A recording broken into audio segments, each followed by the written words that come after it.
सभी का फिर से वेलकम करता हूँ मेरे अपने YouTube चैनल पर। आज का जो हमारा टॉपिक है ये आपको आई गेस क्लियरली विजिबल है, जिसका नाम है फिजिकल और केमिकल चेंजेस के बीच में डिफरेंस समझने वाले हैं आज की क्लास में हम। So let's begin the topic. सबसे पहले जो वर्ड चेंज है, इस वर्ड का हिंदी में मीनिंग हम सभी को पता है एज एन इंडियन। इसका मतलब होता है बदलाव। ओके, चेंजेस को यहाँ पर दो कैटेगरीज में बांटा गया है।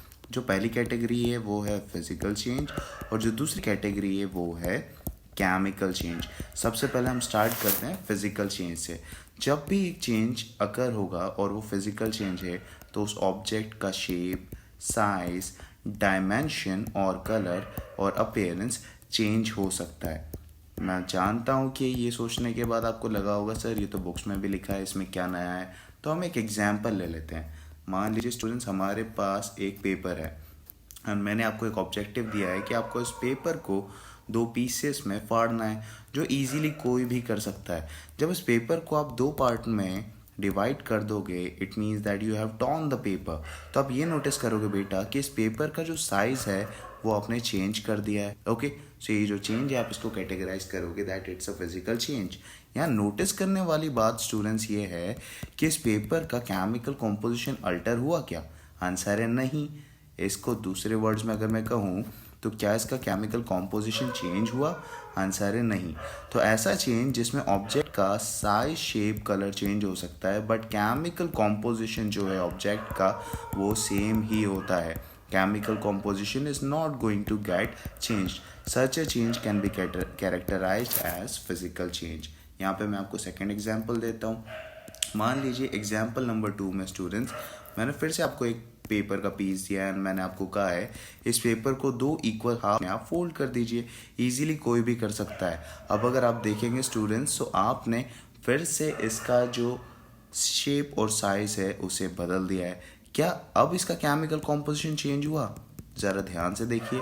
आंसर है नहीं। कैपिटल एन कैपिटल ओ, इसका शेप और साइज चेंज नहीं हुआ है। तो किस तरीके का चेंज है?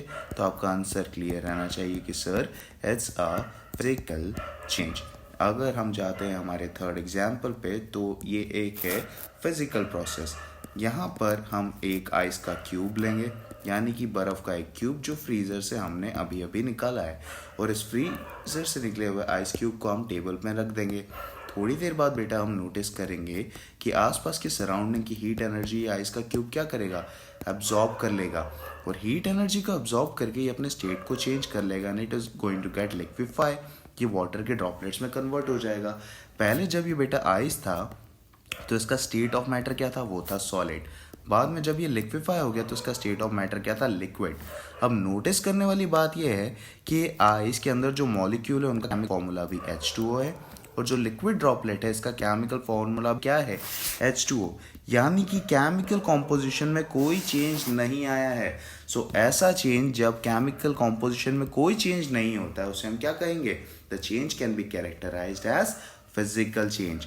अब इसे कंपेयर करते हैं हमारी सेकेंड कैटेगरी से, जिसे हम कहते हैं केमिकल चेंज। केमिकल चेंज बेटा वो चेंज होता है जिसके अंदर किसी भी ऑब्जेक्ट का केमिकल कॉम्पोजिशन जो है वो बदल जाएगा। अब इसको समझाने के लिए मैं आपको एक एग्जांपल देना चाहूँगा। मान लीजिए स्टूडेंट्स, हमारे पास यहाँ पर एक कार्बन का पीस है, और इस कार्बन के पीस को क्या करने वाले हैं हम इसे जलाने वाले हैं।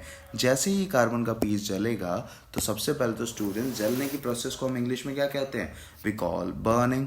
और बर्निंग की अगर मैं बात करूँ तो हमने एक डेफिनेशन क्लास नंबर 8 में सभी साइंस स्टूडेंट्स ने पढ़ी है, that burning is nothing but chemical change that we call as combustion. और कंबशन के लिए एटमॉस्फेयर की एक गैस ऑक्सीजन की हमें हमेशा ज़रूरत पड़ती है, जो एटमॉस्फेयर में 20.9% में प्रेजेंट है।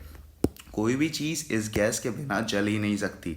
जैसे ही कार्बन का पीस ऑक्सीजन गैस के कांटेक्ट में आएगा और जलेगा, ये एक गैस प्रोड्यूस करेगा और वो कार्बन डाइऑक्साइड गैस है।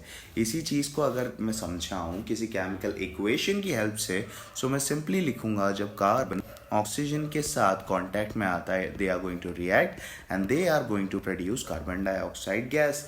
यहाँ पे स्टूडेंट्स अगर आप ध्यान से देखेंगे तो हमारा केमिकल कॉम्पोजिशन जो स्टार्टिंग में था वो बदल गया है। सो ऐसा चेंज जिसमें केमिकल कॉम्पोजिशन जो है वो ऑल्टर हो जाएगा, उन चेंजेस को हम क्या कहेंगे, हम ये कहेंगे the changes can be characterised as a chemical change in which the chemical composition of a substance is going to get altered. Let me write it over here. Chemical composition has got changed. Chemical change को समझाने के लिए students मेरे पास एक और example है आपके लिए, और वो रहा आपके स्क्रीन पर। मान लीजिए स्टूडेंट्स, हमारे पास एक मोमबत्ती है। इंग्लिश में अगर मैं इसे कहूँ so we call it a candle. So ये कैंडल के साथ अब जो चीज़ होने वाली है वो ध्यान से नोटिस करिएगा। ये कैंडल जब जलती है स्टूडेंट्स, तो हमने एक चीज़ नोटिस करी है कि कैंडल अपने स्टेट को चेंज कर लेगी। It is going to melt. इससे पहले रूम टेम्परेचर पर ये जो कैंडल थी ये सॉलिड स्टेट में थी। जैसे ये हीट एनर्जी के कांटेक्ट में आएगी इसकी फ्लेम की वजह से, क्या होगा, ये अपने स्टेट को चेंज करेगी। It is going to start melting down. So यहाँ पर हमने देखा कि ये अपने फिजिकल स्टेट को चेंज कर रही है, बट केमिकल कॉम्पोजिशन इसका यहाँ पर अल्टर नहीं हो रहा है। So what change it is, we can characterise this change as physical change. यहाँ पर मैं कहूँ ये जो फिजिकल प्रोसेस है जिसमें एक सब्सटेंस अपने स्टेट ऑफ मैटर को चेंज कर रहा है सॉलिड से लिक्विड में, बट उसका केमिकल कॉम्पोजिशन जो है वो चेंज नहीं हो रहा है। So such a change can be called as a physical change. अगर आप ऊपर की साइड ध्यान दोगे स्टूडेंट्स, सो ये जो हमारी फ्लेम है, ठीक है, यहाँ पर हो क्या रहा है, एक्चुअल में it is going through combustion. और कंबशन के लिए मैंने आपको अभी क्या बताया कि एटमॉस्फेयर की एक गैस की हमें बहुत ज़्यादा नीड होती है, और वो गैस कौन सी है, ऑक्सीजन। ये जो पैराफिन वैक्स है वो उस ऑक्सीजन के साथ कंबाइन करके कंबस्ट हो रही है, एंड अलोंग विद दैट वो एक कलरलेस गैस भी प्रोड्यूस करेगी। कलरलेस का मतलब ये गैस हमें दिखने नहीं वाली है, बट कंबशन के दौरान ये गैस प्रोड्यूस ज़रूर होती है, और वो गैस है कार्बन डाइऑक्साइड। यानी कि एक नया सब्सटेंस यहाँ पर बन रहा है। अ new product has got formed. So chemical change की डेफिनेशन में आप इस नए वर्ड को भी जोड़ सकते हो। A change in which a new product is going to get formed can be characterised as a chemical change. यहाँ पर एक नया प्रोडक्ट बन रहा है, तो इस चीज़ के लिए हम इसे क्या कहेंगे कि ये एक केमिकल चेंज है।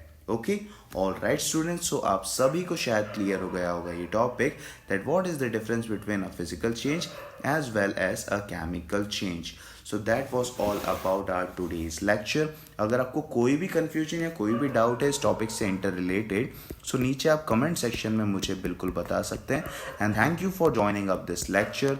नेक्स्ट लेक्चर में हम पढ़ेंगे कुछ new concepts about the same chapter number 1, जिसका नाम है केमिकल रिएक्शन एंड इक्वेशंस। और ये वीडियो अगर आप चाहें तो आप अपने दोस्तों के साथ भी शेयर कर सकते हैं यूट्यूब के मीडियम से। आप बस मेरा लिंक उन तक पहुंचा दीजिए, ताकि एग्ज़ाम में मैं आपकी तो हेल्प कर ही रहा हूँ, मैं उनकी भी हेल्प कर सकूँ। I just need your support to grow students, so that मेरा नॉलेज मैं हर बच्चे तक फ्री ऑफ कॉस्ट पहुँचा सकूँ। So for this noble cause, can you please help me up?